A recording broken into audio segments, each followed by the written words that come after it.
여러분 안녕하세요. 지난 시간에는 이야기를 읽거나 듣고 생각이나 느낌 얼른 쓰기를 했습니다. 이야기를 읽거나 들으면 어떤 생각이 떠오르고 또 마음속에 어떤 느낌이 생깁니다. 그것을 얼른 써보는 활동을 했죠. 연필 가는 대로 생각나는 대로 얼른 쓰라고 했습니다. 연필을 종이에서 떼지 말고 써야 했죠. 그렇기 때문에 다시 살펴보면 고쳐야 할 곳이 여러 군데 눈에 띌 수 있어요. 맞춤법이 잘못되었다거나 띄어쓰기를 잘못했다거나 이렇게 눈에 확 띄는 곳이 있을 수도 있죠. 그리고 다시 읽어보니까 어쩐지 내가 생각한 것, 내가 느낀 것을 충분히 나타내지 못했다 하는 아쉬움도 있을 수 있습니다. 그러니까 이야기를 들으면서 또는 이야기를 읽으면서 내 마음속에 생긴 느낌 같은 것들을 써야 하는데 이야기의 줄거리만 썼을 수도 있죠. 오늘은 이것을 고쳐보겠습니다. 그런데 왜 글을 고쳐 써야 할까요? 이건 말과 글의 차이 때문이기도 한데요. 말은 일단 입에서 나간 다음에는 고쳐서 말할 수가 없죠. 말을 하다가 실수를 해도 그것을 주워 담을 수가 없어요. 그런데 글은 다릅니다. 종이 위에 글을 쓴 다음에 지우고 다시 쓸 수가 있습니다. 그리고 고쳐서 쓸수록 글이 좋아집니다. 고쳐 쓰는 과정에서 내 생각이 더 분명해지기도 하고요. 그리고 그 분명해진 생각을 글로 분명하게 드러낼 수 있게 됩니다. 말하는 것보다 글을 쓰는 것이 조금 더 어려운 점이 있기는 합니다. 하지만 내가 쓴 글을 고치고 고쳐서 더 좋은 글로 나타낼 수 있다는 건 커다란 장점이에요. 그러면 무엇을 고쳐 써야 할까요? 우선 모두가 지켜야 하는 것을 고쳐서 씁니다. 글을 쓸 때 모두가 지켜야 하는 게 뭘까요? 맞춤법이 있겠죠? 한글 맞춤법은 정해져 있어요. 글을 쓰는 사람은 맞춤법을 지키면서 써야 되죠. 이것이 마음에 안 든다고 해서 내 마음대로 쓴다면 다른 사람이 읽기도 어렵고 나중에는 나 자신도 읽기 어렵게 될 수 있어요.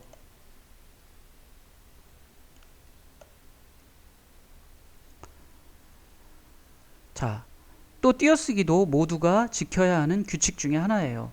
띄어쓰기를 전혀 하지 않은 그런 글은 읽기가 힘들어요. 반대로 띄어쓰기 원칙을 안 지키고 아무렇게나 쓴 글 역시 읽기가 힘들기는 마찬가지예요. 친구들 중에는 띄어쓰기를 너무 왕창왕창 커다랗게 한 경우도 있어요.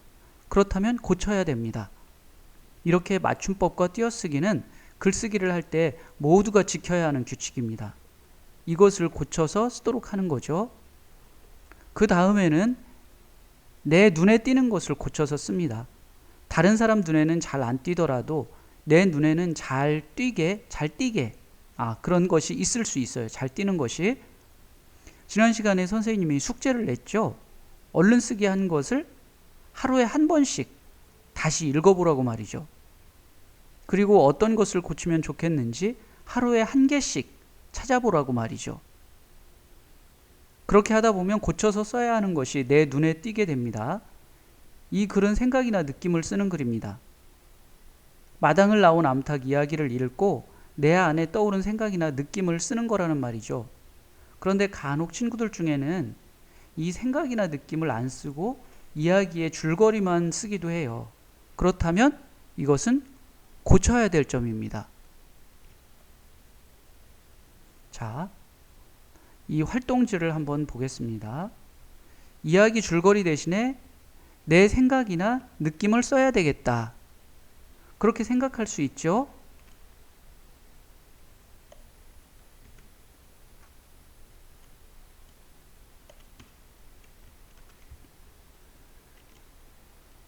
그래서 내 생각을 더 자세하게 써야 되겠다. 이렇게 고칠 점에 넣을 수가 있겠습니다.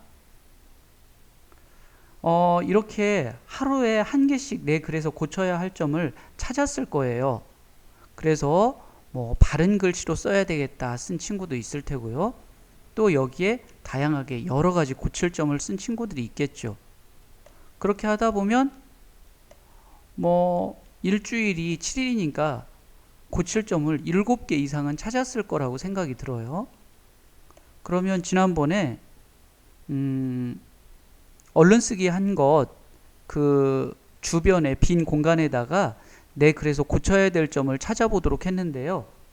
예를 들자면 뭐 이런 것이 되겠죠.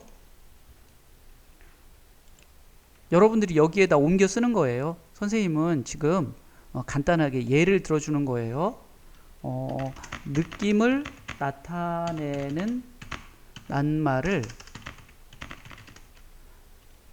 다양하게 써야겠다.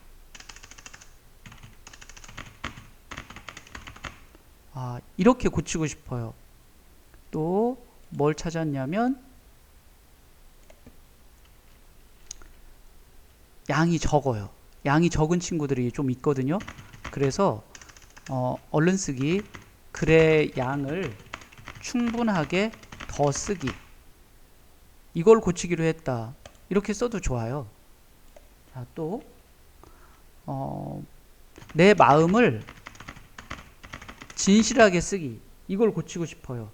이게 무슨 뜻이냐면 친구들 중에 여기 이 빈 공간을 채우기 위해서 말이죠.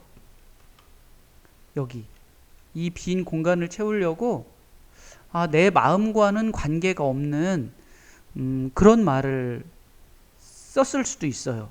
그러니까 종이를 채우기 위해서 별로 의미 없는 말을 썼을 수도 있단 말이죠. 그런 경우에는 고쳐야 되겠죠. 그래서 내 마음을 진실하게 쓰기, 이걸 고치겠다, 이렇게 쓸 수 있고요.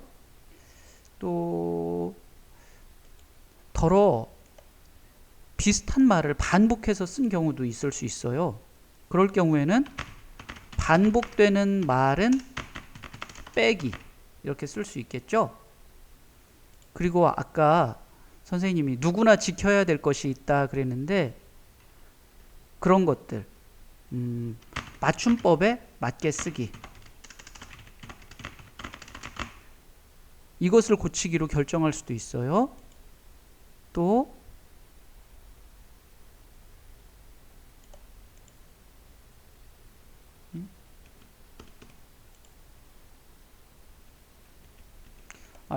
이 정도만 하죠.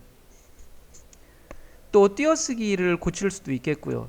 이렇게 여러 가지 고칠 점이 눈에 띌 수 있어요. 그것들을 얼른 쓰기 했을 때 메모해 두었던 것을 이렇게 오늘 학습지에다가 이렇게 써넣는 거예요.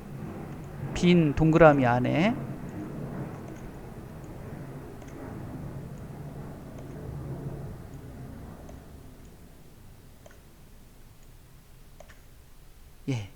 이렇게 써놓는 겁니다.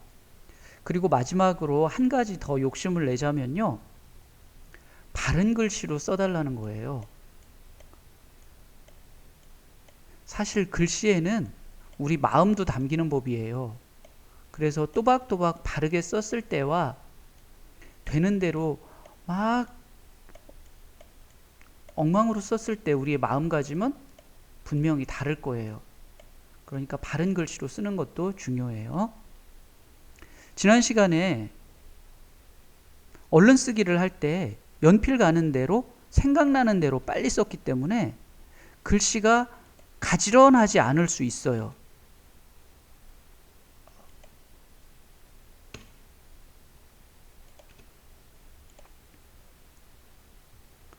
이것을 이번 시간에는 또박또박 써보자는 것입니다.